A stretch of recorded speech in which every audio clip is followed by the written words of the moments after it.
तो हेलो दोस्तों, नमस्कार। स्वागत करता हूँ एक बार फिर से। दोस्तों, आज के इस वीडियो में मैं एक्सरसाइज 1.2 से क्वेश्चन को सॉल्व करूँगा और बहुत बेहतरीन तरीके से बताऊँगा। हर एक क्वेश्चन बहुत आसानी तरीके से समझाऊँगा। तो आइए लेकर चलते हैं आपको हम एक्सरसाइज की तरफ। नजर जमाए रखिएगा। क्वेश्चन आपका है, कह रहा है कि सिद्ध कीजिए कि √5 एक अपरिमेय संख्या है। देखो, सिद्ध करना है, दिया तो है ही कि √5 एक अपरिमेय संख्या होती है, लेकिन इसको क्या करना है, सिद्ध करना है आपको। ठीक है, तो सिद्ध करने के लिए इसका हमें जस्ट उल्टा मानना पड़ेगा, है ना, जिसे हम कहते हैं विरोधित विधि, है ना, तो जिसे बाय कंट्राडिक्शन, है ना। तो लिखेंगे हम, तो √5 है वो एक अपरिमेय संख्या है, लेकिन इसको क्या मानना है, हमें परिमेय मानना है। लिखेंगे माना √5 एक परिमेय संख्या है। और यदि कोई परिमेय संख्या होती है तो उसे हम p/q के रूप में लिखते हैं। जैसे कोई संख्या परिमेय है तो परिमेय संख्या को हम p/q के रूप में लिखते हैं। भाई, परिमेय संख्या की डिफिनेशन क्या होती है? वे संख्या जो p/q के रूप में लिखी जाए, है ना, जहाँ q ≠ 0 और p/q का HCF होना चाहिए, है ना। तो जो p/q के रूप में लिखी जाए और q ≠ 0 तब तथा p व q का जो HCF हो वो कितना हो, 1 हो। ठीक है, तो ऐसी फिर संख्याओं को क्या कहेंगे, हम परिमेय संख्या कहेंगे। जैसे 1/2 हो गया, 3/4 हो गया, 5/3 हो गया, है ना, या 9/7 हो गया। इस प्रकार से जो भी संख्या है क्या कहेंगे, इसको परिमेय संख्या कहेंगे। तो वे संख्याएं जो परिमेय संख्या होती है उन्हें हम p/q के रूप में लिखते हैं। तो इसको हमने माना है, क्या माना है, परिमेय संख्या माना है। √5 को अगर परिमेय संख्या मानना है तो इसको हम लिख सकते हैं √5 बराबर p/q, है ना। p/q लिखेंगे, जहां p/q क्या है, जहां p व q सहअभाज्य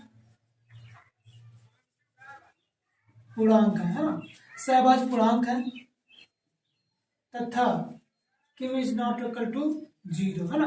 सहअभाज्य पूर्णांक का मतलब होता है जिनका HCF 1 हो, है ना, और q ≠ 0। तो अगर √5 बराबर दिया p/q, यहाँ से रूट हटाने के लिए क्या लिखेंगे, हम दोनों पक्षों का वर्ग करा देंगे, squaring on the both side, दोनों पक्षों का वर्ग करने पर, है ना। दोनों पक्षों का वर्ग करेंगे तो √5 का स्क्वायर इक्वल्स टू p/q का होल स्क्वायर। √5 का स्क्वायर कराएंगे तो रूट हट जाएगा, 5 आ जाएगा, क्योंकि रूट का जो वैल्यू होता है वो हाफ होता है। तो हाफ से 2 मल्टीप्लाई डिवाइड हो जाएगा, आपका कैंसिल हो जाएगा। √5 बराबर इसका स्क्वायर बनेगा p² / q², हाँ, या इसको इधर लाएंगे तो q² बराबर p²/5, है ना। तो यहाँ पर आपका इसको समीकरण मान लीजिए 1। तो यहाँ आप देख रहे हैं कि जो 5 से p² विभाजित है, एक परिमेय आपको हम बताना चाहेंगे। जैसे मान लीजिए कोई संख्या p/a है, तो अगर p² देखो, अगर p² a से विभाजित है तो p भी क्या होगा, a से विभाजित होगा। जैसे इसके स्थान पर हम मान लेते हैं, p² के स्थान पर हमने मान लिया 16, है ना, 16। तो ये ऐसे लिखो, 4 का वर्ग बटे 2 मान लीजिए। तो 4 का वर्ग 2 से कट जाएगा, क्योंकि 4 का वर्ग होता है 16, तो 16 2 से डिवाइड हो जाएगा, इसलिए 4 भी क्या होगा, 2 से डिवाइड होगा। 4 भी क्या होगा, 2 से डिवाइड हो जाएगा, यानी 4 का वर्ग भी 2 से डिवाइड होगा, तो 4 भी 2 से डिवाइड होगा। इसी प्रकार p² अगर a से डिवाइड हो रहा है तो p भी क्या होगा, a से डिवाइड होगा। नहीं समझे क्या भाई? 4 का स्क्वायर कितना तो 16 होता है, 2 से 16 कटता कि नहीं कटता है? अब बोलोगे हाँ कटता है। ठीक उसी प्रकार यदि हम 4 ले ले, स्क्वायर छोड़ दे, 4 ले ले, तो 4 भी 2 से कट रहा है ना। ठीक इसी नियम के अनुसार अगर p का स्क्वायर a से कट रहा है तो स्क्वायर छोड़ दे तो p भी क्या होगा, a से कटेगा, है ना। तो यही बात लिखना है यहाँ पर कि यहाँ पी स्क्वायर 5 से विभाज्य है, इसलिए पी भी 5 से विभाज्य होगा, है ना। तो आप देख रहे हैं कि P का एक गुणनखंड 5 आ गया है। तो अब यहाँ पर ये P वाली कंडीशन पूरी हो गई, हमें Q की कंडीशन पूरी करना। तो माना P बराबर 5m, m अपनी तरफ से माना हमने, जहां m कोई पूर्णांक है, हमने मान लिया है। अब देखो ये P बराबर 5m समीकरण 1 में रखेंगे, P बराबर 5m समीकरण 1 में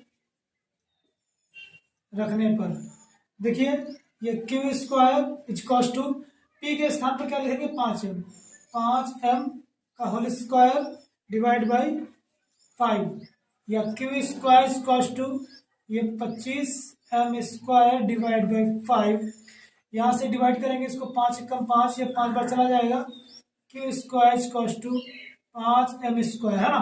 5 इसके मल्टीपल में है, ट्रांसफर करेंगे डिवाइड में आ जाएगा, यानी क्यू स्क्वायर डिवाइड बाई 5 बराबर m स्क्वायर।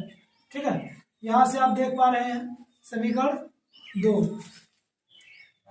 यहाँ भी क्या है कि ठीक इसी प्रकार जैसे P स्क्वायर 5 से विभाजित था, उसी प्रकार क्यू स्क्वायर 5 से विभाजित है।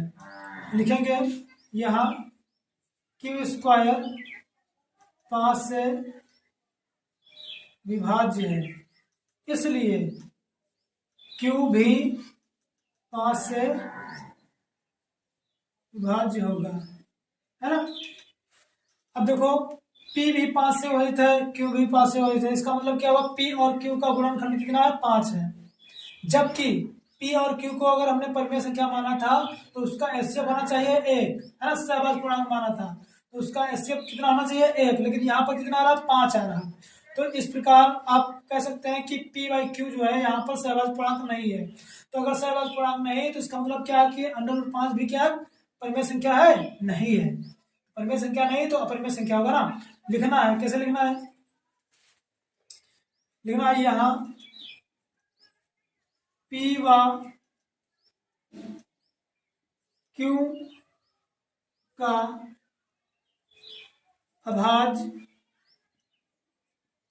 गुणनखंड 5 है,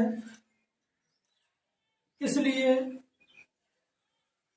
यह एक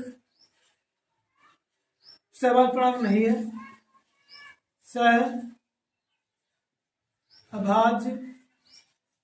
पूर्णांक नहीं है, ना। सहभाज्य पूर्णांक नहीं है, तो अगर ये सहभाज्य पूर्णांक नहीं है तो इसका मतलब क्या, √5 एक परिमेय संख्या नहीं है। अतः हमारी जो कल्पना है वो असत्य है ना। अतः हमारा माना हुआ कथन गलत है, ठीक है, गलत है। इसलिए √5 एक अपरिमेय संख्या होगी। ये आपका क्वेश्चन हो गया, ठीक। इसी प्रकार लगाना है। पहले समझ में आया कि नहीं आया भाई। आपने क्या माना था कि √5 एक परिमेय संख्या है, और परिमेय संख्या को हम P बाई Q के रूप में लिखते हैं, और परिमेय संख्या का जो एचसीएफ होता है वो 1 होता है। लेकिन यहाँ पर हमने कैलकुलेशन किया तो P और Q का जो एचसीएफ निकल के आया है वो 5 निकल के आया है। भाई दोनों का जो गुणनखंड निकला वो 5 निकला, इसका मतलब क्या है, एचसीएफ 5 है। तो अगर 5 है तो ये P बाई Q मतलब इसका मतलब क्या हुआ कि ये परिमेय संख्या नहीं है। अगर ये परिमेय संख्या नहीं है तो फिर √5 भी क्या है, एक परिमेय संख्या नहीं है। परिमेय संख्या नहीं तो क्या, अपरिमेय संख्या है। इस प्रकार ये सिद्ध हो जाता है, ठीक। इसी प्रकार अगला भी क्वेश्चन लगाना है हमको, ठीक है। अब हम एक्सरसाइज 1.2 से क्वेश्चन नंबर 2 को हल करेंगे। दिया है कि सिद्ध कीजिए कि 3+2√5 एक अपरिमेय संख्या है।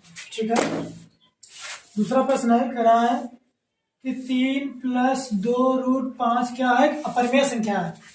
मैं फिर से वही कहना चाहूंगा कि अगर ये अपरिमेय संख्या है तो इसका उल्टा मानना आपको पड़ेगा। ठीक है, इसका उल्टा आपको मानना पड़ेगा, यानी ये परिमेय संख्या मान के आपको लगाना है इसको, तभी आपको इसको हल कर पाओगे। तो लिखेंगे, माना 3+2√5 है परिमेय संख्या है ना। आगे एक लाइन और भी लिख सकते हो,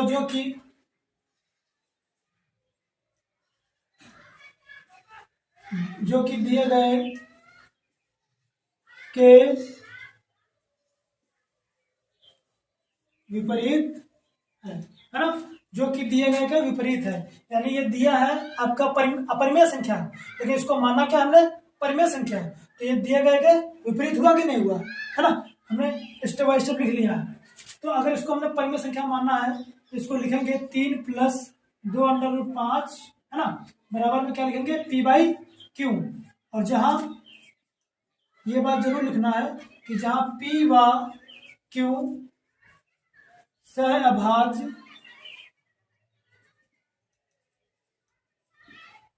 पूर्णांक है व Q is not equal to 0। ठीक है, अब 3+ में ट्रांसफर कर लेंगे हम, तो पसंद करेंगे ना, यानी 2√5 बराबर में P/Q, और माइनस में क्या जाएगा? 3, या 2√5 बराबर में Q लेंगे एलसीएम, P-3 Q बनेगा। अब दो यहाँ पर मल्टीपल में ट्रांसफर कर देंगे, डिवाइड में चला जाएगा, यानी √5 बराबर में P-3Q अपान में 2Q, है ना। अच्छा, इसके पहले हमने सॉल्व कर चुके हैं कि √5 एक अपरिमेय संख्या है। जो √5 एक अपरिमेय संख्या है, तो जो इसके फ्रंट में रखा होगा, यानी जो इसके बराबर में दिया होगा, वो भी क्या होगा? एक अपरिमेय संख्या ही होगा, है ना। वो क्या होगा? वो भी क्या होगा? अपरिमेय संख्या ही होगा। यहां से हम लिख सकते हैं इसको, चाहे समीकरण बना लें, एक इस प्रकार से हमने समीकरण बना लिया। यहां आप जानते हैं, यानी सिद्ध कर चुके हैं आप, तो आप लिख सकते हैं कि हम सिद्ध कर चुके हैं कि √5 एक अपरिमेय संख्या है।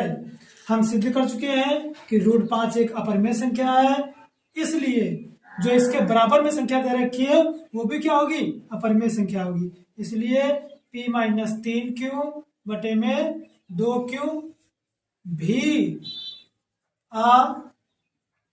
अपरिमेय संख्या होगी, हाँ। अतः जो पूरी संख्या है, जो इससे जो बनी हुई पूरी संख्या है, यानी 3+2√5, वो भी क्या है? अपरिमेय संख्या। अतः 3+2√5 एक अपरिमेय संख्या है। यदि आप इस प्रकार से बोर्ड एग्जाम में लिख देते हैं तो एक भी नंबर आपका कटेगा नहीं, पूरे के पूरे नंबर मिलेंगे।